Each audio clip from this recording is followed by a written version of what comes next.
Okay guys, here's my next video. I've added boss 3, which is a large version of the enemy tower. He's a box collider, has the boss script enemy stats attached to him.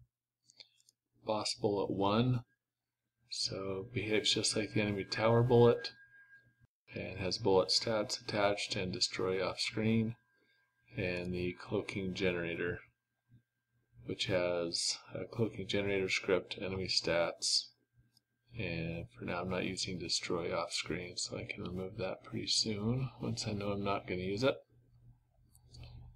Okay, so let's get into play here. Boss 3 is going to start at time 0, and he's in here but you can't see him, so he's tracking the player, he's going to shoot. None of the bullets affect him right now, but as soon as I start shooting down these cloaking generators, then he becomes more opaque, and he still can't shoot him until the last cloaking generator is destroyed. And now I can take him out. So switch some bullets, do some more damage to him. That first bullet probably doesn't do the full damage. I think I set it to about 1/5, just like the towers. Okay, I'm going to hit done here, or stop play there. Head over to the scripts. So the boss script here, I have boss 3 in the start function.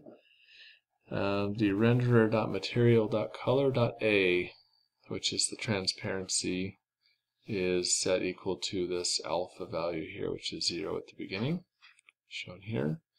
And also transform.find enemy tower turret renderer.material.color.a is also set to 0. So that's so that the turret and the cube stay the same transparency together. So down in the update function, I have boss 3 transform.lookAtShip.ship position. That's how he always looks at the enemy or the player ship and shoots at him. And then I update the transparency every frame. So just in case one of the cloaking generators has been destroyed, I need to make sure that that gets updated. So that's this line here. And then, I didn't show up here the game object .rigidBody.detectCollisions equals false at the beginning for boss 3. That's why the bullets don't collide with him. So once the alpha is greater than or equal to 1, I set the detectCollisions equal to true. Okay, so the movement here, if let's see, if case 3 for boss 3, if the position transform.position.y is greater than a y-min, then it comes down the screen at a speed of y speed times time.delta time. Else, now in here, if it's boss 3, then all it does is it looks at the ship position and does not move side to side like the boss 1 and boss 2 do. Okay, so when the boss shoots, I instantiate a bullet and I translate it forward, which is the local z direction. So 0, 0, or sorry, x, y, and z, 0, 0, and turret length, which is 2.5 right now. That's about the length of the turret, so the bullet appears at the end of the turret. And then I set the speed of the bullet. So clone.getComponent enemy tower bullet.speed is 10, and getComponent bullet stats.damage is 25. So I initialize everything about the bullet there. Down here in the trigger for the boss, so here's on trigger enter. If I check the other .gameObject.tag and the boss collides with the player bullet, then I say, well, if this is boss 1 or boss 3, then do this damage here. And that's about it for the boss script. So the enemy tower bullet is very simple. When the bullet gets instantiated, you go back to the boss script and scroll up here. instantiate the bullet at the transform.position.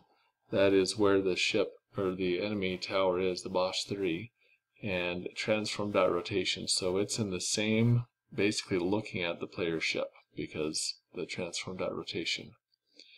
And then the enemy tower bullet script just translates it forward in XYZ. So local Z is its own forward position, speed times time.delta time.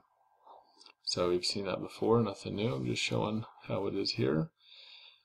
Now for the enemy stats script, I have Bosch 3, which gets 100 hit points for now. Cloaking generator just a single hit point. That's for testing purposes.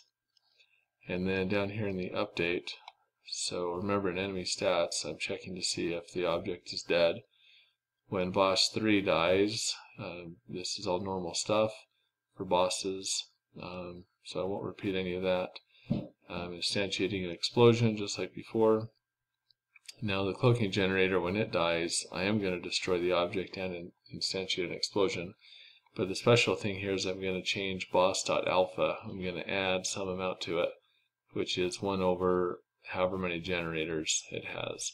So going back to boss,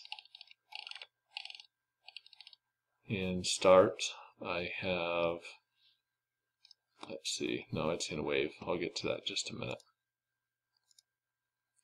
Okay, so anyway, it adds an amount 1 over 4 right now, which is a quarter, 0.25. So after I destroy 4 generators, alpha goes from 0 all the way up to 1.